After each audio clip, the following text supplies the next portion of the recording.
Sumainyo ang Panginoon. at sumaiyo rin. Ang mabuting balita ng Panginoon ayon kay San Mateo. Papuri sa iyo, Panginoon. Noong panahong iyon, pag-alis ni Jesus sa lugar na iyon, sinundan-sundan siya ng dalawang lalaking bulag. Sumisigaw sila na ang wika, "Anak ni David, mahabag kayo sa amin." Pagpasok ni Jesus sa bahay, lumapit sa kanya ang mga bulag. Tinanong sila ni Jesus, "Naniniwala ba kayo na magagawa ko ito?" "Opo, Panginoon," sagot nila. At tinipo niya ang kanilang mga mata at sinabi, "Mangyari sa inyo ang ayon sa inyong paniniwala." At nakakita na sila. Mahigpit na ipinagbilin sa kanila ni Jesus na huwag sasabihin ito kanino man. Ngunit nang sila'y makaalis, ibinalita nila sa buong lupaing yaon ang ginawa sa kanila ni Jesus. Ang mabuting balita ng Panginoon. Pinupuri ka namin, Panginoong Hesukristo. Magsiyo po muna ang lahat. Isang magandang hapon sa inyo pong lahat. Palapakan natin ang pong Jesus Nazareno. Ngayon po ay unang Biyernes para sa buwang ito, unang Biyernes para sa ating paglalakbay sa panahon ng Adbyento. At nakikita po ninyo dito sa altar ng 4 na kandila. No? Yung isa ay may sindi para tayo po ay magabayan sa ating paglalakbay. May 4 na linggo na ibinibigay sa atin para maihanda natin ang ating mga sarili para nang sa ganon, pagdating ng araw ng kapanganakan, yung unang pagdating ni Kristo ay talagang makita natin ang liwanag. Handa natin mabuti, si Kristo ang liwanag. Sabihin niyo nga po, si Kristo ang liwanag. So ulitin nga po, no? Ang ating paglalakbay, base sa ating liturhiya, nasa panahon tayo ng Adbyento, ng paghahanda. At bawat pagbasa, sa bawat araw, sa bawat linggo, ay binibigay sa atin para tayo po samahan at gabayan. Malinaw po? Uy. Okay. Kaya ngayon, sa kwento ng ating Ebanghelyo, mayroong 2 bulag. Meron po bang bulag dito? Wala naman, lahat nakakakita. So kadalasan lang, nagbubulag-bulagan tayo at pinipili nating ipikit ang ating mga mata. Pero ngayon, ang paanyaya sa atin, magtungo tayo, sundan natin si Kristo. Nang sa ganon, magliwanag ang ating buhay. Sa Ebanghelyo, yung 2 bulag, imagine niyo po 2 bulag. At ang sabi dito, sunod sila ng sunod kay Jesus. At habang sila'y sumusunod, sumisigaw sila ng, "Anak ni David, mahabag kayo sa amin." Mga bulag ito. So ano kayang gusto nilang hingin sa Nazareno? Bakit sila sunod ng sunod? Ikaw, halimbawa, kayo mga narito, anong gusto nyong sabihin sa Nazareno? Bakit punta kayo ng punta dito? Sunod kayo ng sunod sa Nazareno. Malinaw ba sa iyo kung ano ang gusto mo? Kasi nakakatiyak ako, hindi man sabihin nung 2 bulag na bakit sila sunod ng sunod, malamang hindi pagkain ang hingi nila. Hindi pera ang gusto nila. Ang gusto nila makakita sila. Ina-assume ko lang naman po, no? Pero eto nga, sa kanilang usapan, nang nandun na si Jesus sa isang bahay, tinanong sila ni Jesus. Pero mo, no? Sinundan pa rin sila. hanggang doon sa bahay. Ngayon, ang tanong ni Jesus, naniniwala ba kayo na magagawa ko ito?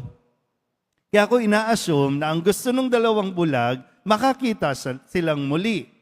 Kasi noon, kapag nabulag ka o kaya pinanganak kang bulag, itinuturing na ito ay isang sumpa, either parusa sa iyo o parusa doon sa mga magulang mo na nagsilang sa iyo. Yun ang kanilang paniniwala, yung kanilang pag-iisip.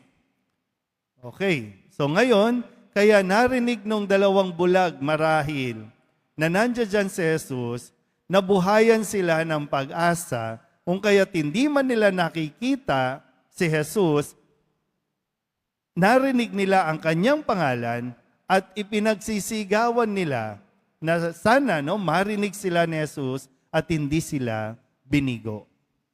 Magandang mapaalalahanan tayo, no?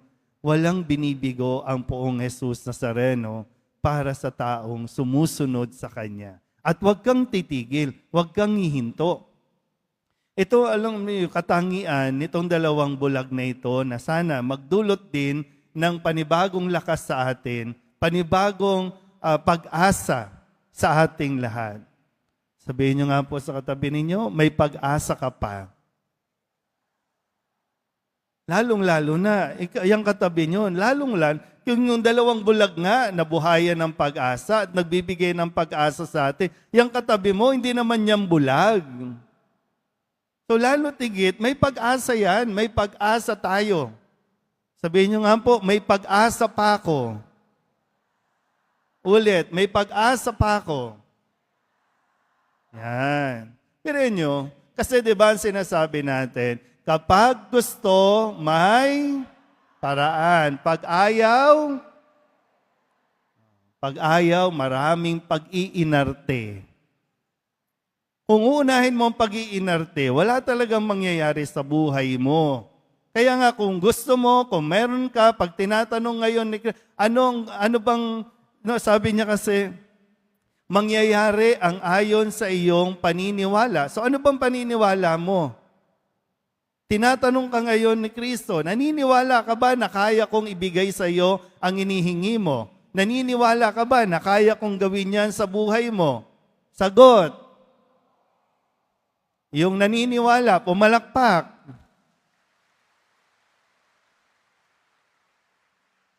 Pero, sabihin niyo ulit sa katabi ninyo, kumilos ka. Hindi pwedeng tatamad-tamad. Hindi pwedeng yung iiyak ka lang sa Nazareno. Kaya nga binibigay itong halimbawa, di ba? Bulag na ang dalawang yan, pero nakasunod sila kay Kristo. So hindi hadlang yung may kapansanan ka para makasunod ka kay Kristo. At lalong-lalo na ikaw, wala kang kapansanan, buong-buo ka. Ang problema lang, yung pag-iisip mo, yung mentality mo, na lagi mo sinasabi, ganito na lang ako kay kawawa naman ako, eto lang ako, hindi ko kayang gawin, eto lang, kaya asa ka na lang, hingi ka na lang ng hingi. Iyak ka lang ng iyak, walang magagawa yung iyak-iyak mo. Kumilos ka, magtrabaho ka, kung may pangarap ka, sundan mo si Kristo, pakinggan mo ang kanyang mga aral, uunlad ka, aasenso ka. Bakit yumayaman yung mga tao kahit na nag-ghost project ang mga yan? Bakit patuloy silang yumayaman? Kasi talagang naniniwala silang yayaman ako, kaya yumaman sila. Pero yung kanilang paghangad, sinasabayan ng pagkilos. Anong gagawin natin? 500 pesos ang nga lang ang Noche Buena. Tapos bibili ka ng galunggong, 400 pesos ang kilo. Anong gagawin natin? So magmumukmuk na lang ba tayo? Kasi patuloy naman tayong nagbubulag-bulagan, di ba? O ngayon, alam nyo na. Pero pagdating naman ng election, bulag-bulagan na naman ng drama natin. Asa ka na naman sa 500, sa 1,000.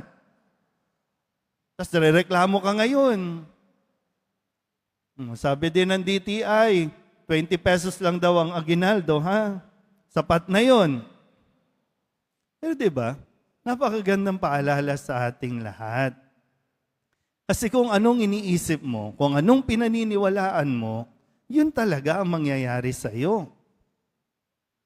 Minsan na rin natin narinig na sinabi ni Kristo, di ba? Maging matalino kayo. So walang deboto ng Nazareno ang nananatili sa kamangmangan. Kaya nga tinuturuan tayo ni Jesus. So kung tinuturuan, matuto ka. Kapag natuto ka, aayos ang buhay mo. Kaya lang kung tatamad-tamad ka, walang mangyayari sa buhay natin dito.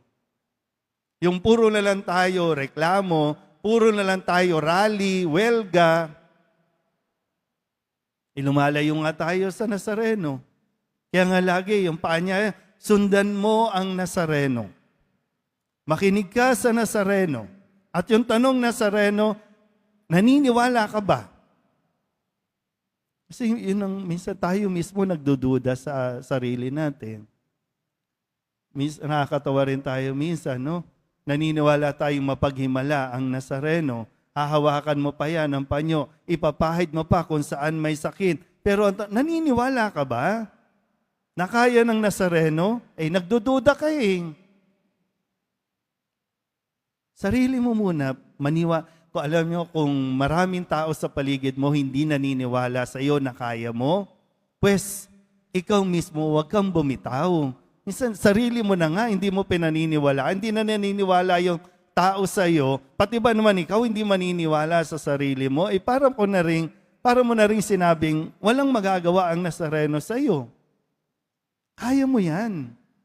Magsumikap ka. Dagdagan mo pa yung sipag, dagdagan mo pa yung tiyaga mo, lalong-lalo na yung pananampalataya natin sa poong Nazareno. Yun naman yan eh. Kaya nga ito, hindi nabigo yung 2 bulag. Nakakita sa simpleng tanong, mangyayari ang ayon sa iyong paniniwala. Sabihin niyo nga po, naniniwala ako sa Nazareno. Kung naniniwala ka sa Nazareno, pakinggan mo ang kanyang sinasabi. Pakinggan mo at magtiwala ka sa kanyang mga itinuturo. Siya ang liwanag na gagabay sa atin, siya ang tutulong sa atin para magliwanag din ang ating buhay. Amen?